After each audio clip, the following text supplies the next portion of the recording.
Welcome back, friends. I am Dr. Mlela from Muhimbili University of Health and Allied Science, and I welcome you to the sessions of organic chemistry from 4 topic. This is the first session, and in this session, we'll go to discuss about the introduction to organic chemistry and origin of organic compound, together with the concept of fractional distillation. Now, let's first start with the introduction. By definition, organic chemistry is the study of carbonic compound. The study of carbon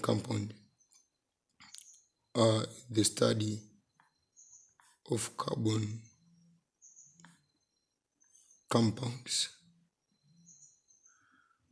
This is the definition according to the notes I am using from Msomi Bora.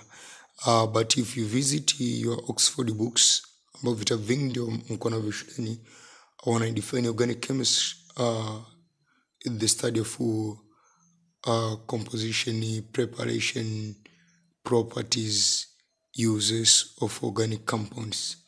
Kwa hiyo kifupi ni wanaelezea vitu vingi pale: preparation, how do we prepare, tunaziandaeje, then chemical properties zake zikoje, uses zake tunazitumiaje, reaction zake zikoje. So all of the facts about carbonic compound au organic compounds zinakuwa studied kwenye organic chemistry. So simply ni kwamba definition ya organic chemistry, okay, this inaweza kaonekana kama very short. I suggest for you student to use the definition which is in the Oxford book, but I don't have the Oxford book here. I don't have the Oxford book. Kwa hiyo utaenda tu kutumia definition ya kwenye Oxford book, lakini there is no need to claim. Unachotakiwa kuelewa ni kwamba we are studying about organic compounds. We are studying different aspect about organic compound. Kwa tunaweza kusoma reaction, tunaweza kusoma preparation na vitu mbalimbali kuhusu nini, kuhusu organic compound. Kwa ujumla wake hivyo vitu ndio tunaita nini, organic chemistry. Organic chemistry ni chemistry ya kusoma organic compounds. Now, what are the organic compounds? When you are saying organic compounds, au wengine wanatumia kama carbonic compounds. Organic compound is any compound which contain carbon and other element except carbon dioxide, carbon monoxide, carbonate, and bicarbonate. This is two negative. So among the compounds containing carbon, these they are inorganic. These are inorganic among the compounds containing carbon. But most other compounds containing carbon, they are organic.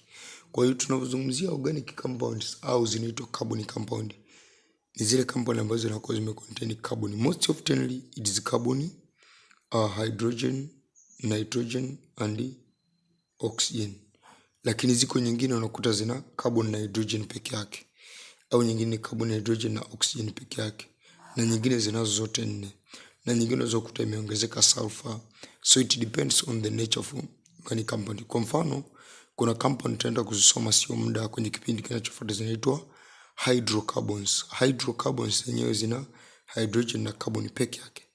Lakini ukienda kusoma kwa mfano aldehyde au ketone zinakuwa zina carbon, hydrogen na oxygen. Hata alcohol, carboxylic acid zina carbon, hydrogen na oxygen. So you see, we have different kinds of organic compound. So due to ability of carbon to form chain of atoms, hiyo ni unique characteristics of carbon. Unique characteristics of carbon. Kwanza ina ability to form 4 bonds. Has ability to form 4 bonds. Ability to form 4 covalent bonds. One among the unique characteristics. P, it has ability to form long chain with branches or without branches. Hasa hizo ni one among the characteristics of carbon. Carbon ni tofauti sana na element nyingine. Carbon inaweza ikaform chain ukaikuta pale ni ndefu, yani hata carbon zikawa 60. Hasa hii ability ya carbon kuform long chain kama hivi, hii hapa ni unique. Na pia carbon ina uwezo wa kuform 4 bonds. So kwa advance huwa tunasema carbon inafanya hybridization. Carbon inafanya hybridization, lakini kwa level yako unachotakiwa tukujua ni kwamba carbon ina electron 4 kwenye outermost shell. Outermost shell. Kwa level yako unachotakiwa kujua. Kama ina electron 4, kwenye form 2 tulisema kwenye bonding, ili element iwe stable lazima iwe octet au doublet. Hii ina attain nini? Octet. Ina attain octet. Sasa inavyotaka kwenda kwenye octet maana yake lazima igain electron ngapi? 4. So ita form 4 bonds. Ndio maana carbon tutakapoenda kusoma organic compound zote, each carbon atom lazima iwe na bond 4. So sometimes hizi bond zinaweza kujiarrange hivi, sometimes zinaweza kujiarrange hivi, huku zikawa 2, huku moja. Anyway, sometimes zinaweza kujiarrange carbon pale zikawa 2, hapa moja. Lakini around the carbon atom lazima tu tuna 4 bonds. That's one among the things ambazo lazima ujue, kwa sababu utakapokuwa unaenda kuchora structural formula, hivi ni vitu ambavyo nitakiwa vijue sana. Kwa hiyo tuseme due to the ability of carbon to form chains of atoms, and for other atoms or group of atoms to be attached to this chain, there are a huge number of carbon compounds. All organic compounds contain carbon together with one or more elements, such as hydrogen, oxygen, nitrogen, sulfur, and the halogen. So organic compound kama nilivyosema mwanzoni zina carbon, hydrogen. Carbon ndio lazima iwepo. Carbon lazima iwepo kwenye organic compound yoyote. From there, hydrogen is mostly often present. Then we have oxygen, nitrogen, sulfur, and even halogen like chlorine or fluorine. Lakini hizi hapa sio lazima ziwepo. It depends with the type of the organic compound, kwa sababu kuna different families of organic compound. Yani kwa mfano hiyo ninayokuambia hydrocarbons ni family of organic compound. Kuna nyingine zinaitwa alcohol, kuna nyingine zinaitwa carboxylic acids, kama ambavyo tutaenda kuona huko mbele. Normally every compound of carbon is an organic compound. Normally, even after discovering that these compounds could be synthesized in the laboratory, the definition that they are organic or organic nature, that they originate from living things, has been retained. Kwa hiyo baadaye walikuja kuona kwa mfano, in the laboratory you can prepare, this is called methane, or we can prepare C2H6, which is called ethane. We can prepare them in the laboratory. Lakini bado hizi compounds zinaendelea kuitwa organic. Na zinaendelea kuitwa organic kwa sababu gani? Kwa sababu hizi compound zilionekana ziko within the bodies of living organism. Kwa hiyo zinaendelea kuitwa organic kwa sababu ya nature yake ya kuwa found kwenye bodies of living organisms. Kwa hiyo the name organic compound bado linaendelea kutumika hata kama hizi compound tunaweza kuzitengeneza kwenye maabara. So however, for conventional and historic reasons, some of the simpler compounds such as carbon dioxide, as I told you before, carbon dioxide, carbonates, then carbon monoxide are usually studied with the other non-carbon compound which are inorganic, kwenye inorganic chemistry. Au kwa level yenu mnasoma kwenye non-metal and their compound, topic ya form 4 hiyo, non-metal and their compound, mnasoma hizo carbon dioxide, carbonates. Kwa hiyo all in all unachotoka kujua ndio hiyo organic compound, they are carbon compound except carbonates, carbon dioxide, carbon monoxide, hydrogen carbonates. Kwa hiyo that's the short description of organic compound and organic chemistry. We have the difference between the organic and inorganic chemistry. Kwenye organic chemistry tunasoma compounds which are present in the body of living organisms. All organic compound they contain hydrogen, oxygen, nitrogen, sulfur and halogen, kama ambavyo nilisema kule mwanzoni. Kwanza lazima zicontain carbon then with other element. Normally every compound of carbon is an organic compound except hizo ambazo tulikuwa tumezitaja hapo juu. From there tuangalie kidogo kuhusu importance of organic chemistry. Unaweza kusema kwamba it's not necessary. Actually sawa, hatusomi civics kwamba tulizo importance, lakini sometimes they can ask you in the exam. So carbon is the most unusual atom, most unusual. Why? First, it has the ability to join up to itself and form very long chain. Nilisema hapa, one among the unique characteristics of carbon ni kwamba it has the ability to form long chain, na zinaungana zenyewe, ability to join up to itself and form very long chains of atom. Without this ability, life on earth would not exist, because the molecules that make our bodies contain most long chains of carbon atoms. Kwa hiyo kama carbon atom ingekuwa haiwezi kufanya hivyo, duniani tungekuwa tunashindwa kuishi. Why? Because molecules ambazo zinafanya kazi ndani ya miili yetu, tunavyosikia protein, tunavyosikia carbohydrate, they are all organic compounds and they are made up of very long chains of carbon. Lakini tunachosema ni kwamba all living things contain carbon compound. Raw materials such as oil and coal. Oil ni mafuta na coal ni makaa ya mawe. Coal and oil derived from living things are also based on carbon. Our modern society is very much dependent on organic chemistry to make the fuels and the material that we use in every day of our lives.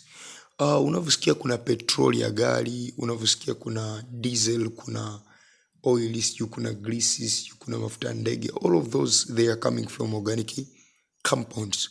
So we need the knowledge of organic chemistry in order to extract those kind of fuel and gases, and we can use them in real life.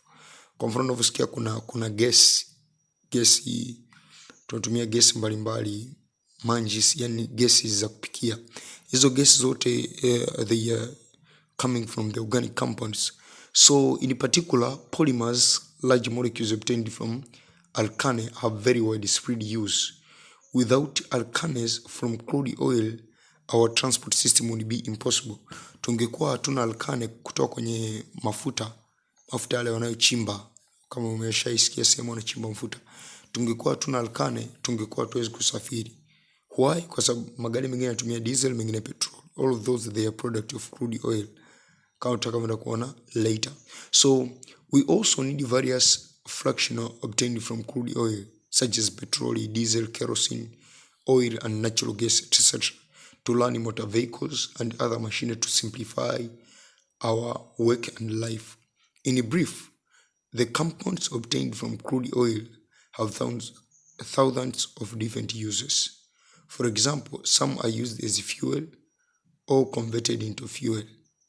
Kwa hiyo baadhi ya compounds zinatumika kama fuel au unaweza convert into fuel. Some are used for making detergents, dyes, drugs, paints, cosmetics, and yet some are used for making polyethylene, polyvinyl chloride and other plastics. Hasa hivyo vitu unaweza usivielewe sana: polyethylene, polyvinyl chloride, PVC pamoja na plastic. Polyethylene nayo ni mfano tu wa plastic. Hasa mifuko ya Lambo kama hiyo iliyozuiliwa kwa Tanzania imekuwa made up of polyvinyl chloride, PVC. Mtaenda kuiona zaidi mtakaposoma kwenye organic chemistry ya form 6, mtaenda kuona mambo ya polymerization na vitu kama hivyo. Lakini hizo ndio concept ambazo tunatakiwa uzijue za muhimu kabisa hapo kwenye introduction. Concept nyingine ni origin of organic compounds. Origin of organic compounds. Organic compounds zilitokeaga wapi? Kwaje? Tunachokisema ni kwamba fossil fuel were formed in the earth crust from the material that were once living. So form 3 na mimi nimesoma the structure of the earth. In the earth is crust from the material that were once living. So material ambazo zilikuwa zinaishi, then manake kama zikasink, zikawa zimetumbukia duniani kwenye soil, then from there zikawa zinaoza, baadaye zikawa converted into the fuel, fossil fuel. So coal ambayo ni makaa ya mawe comes from fossils of plant material. Mimi sijajua inakuaje mpaka makaa ya mawe yanatoka kwenye mabaki ya mimea. I'm not sure, but that's how the whites they tell us. Crude oil and natural gas are formed from bodies of marine microorganisms. Crude oil and natural gas, you see, mafuta pamoja na gas zinatokana na miili ya marine microorganisms, yani viumbe wadogo ambao wanaishi kwenye maji chumvi. So the formation of these fuel took place over geological periods of time, many millions of years. So sometimes it is because human being hatuwezi tukaishi millions of years, inakuwa ni vigumu sana kuprove ukweli wa hawa jamaa wanasayansi. So crude oil is one of the world's major natural resource. The oil is the result of the process that began up to 400 million of years ago. Kwa mafuta yanayochimbwa leo ni kutokana na viumbe waliokufa miaka milioni 400 iliyopita. Prehistoric marine organisms died and sank to the seabed and were covered by mud and sand. Kwa hiyo wale organism walikufa wakazama kwenye matope ya baharini ndani ya nchini ya bahari. The change into crude oil and natural gas was brought about by high pressure, high temperature and bacteria acting over millions of years. Kwa unaona kulikuwa kuna change ya pressure, temperature. Okay, to me I am not believing them actually. Labda ukiniambia Mungu tu aliumba. So the original organic material broke down into hydrocarbons. Zile organic material zikatengeneza ni hydrocarbons.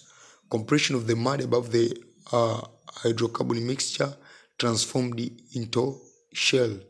Then geographical movement of the pressure changed this shell into harder rocks, squeezing out the oil and gas. The oil and gas moved up through the porous rocks, moving from high pressure to low pressure condition. Sometimes they reach the surface, but often they become trapped by layers of non-porous rock. Reservoirs of oil and gas were created. These reservoirs are not lakes of oil or pockets of gas. Instead, oil or gas is spread through the pores in the cores, rocks such as sandstone and limestone, the same as the water is held in the sponge. Kwa hiyo maelezo ni mengi kiukweli, maelezo ni mengi, lakini kiangalia hapo kuna diagram. Kuna diagram hapo ambayo utaona hiyo structure earth crust. Structure earth crust utaiona hapo. Kwa hiyo kinachofuata hapo kuna kitu tunakiita fractional distillation. Na ningependa hiyo yote tuimalize kwenye session ya kwanza. Fractional distillation of crude oil, maana tunachukua ile crude oil. Crude oil ni mafuta ambayo yanachimbwa. Sasa mafuta ambayo yanachimbwa yanakuwa na composition mbalimbali. So we filter it, tunaiweka kwenye furnace. Furnace ni kama tanuru. So tunaingiza crude oil. So let's say hapa ndo kuna inlet, tunaingiza crude oil. Then kuna outlet. Kuna level mbalimbali za temperature.